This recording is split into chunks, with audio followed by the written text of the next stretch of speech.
एका बाजूला महाराष्ट्रभरातून ग्रामसभेमधून गावाचे घोटाळे बाहेर काढण्याचं काम गावातले तरुण करत आहेत, तर दुसऱ्या बाजूला मंगेश साबळे पाटील यांना तडीपारची नोटीस दिली जाते.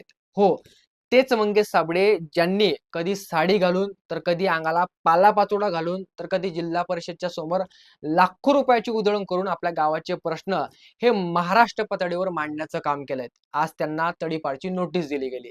आजपर्यंत मी मंगेश साबळे पाटील यांच्या ग्रामपंचायतमध्ये ग्रामसभेमध्ये गोंधळ झाला किंवा भ्रष्टाचार झाला अशी कुठलीच घटना ऐकली नाही.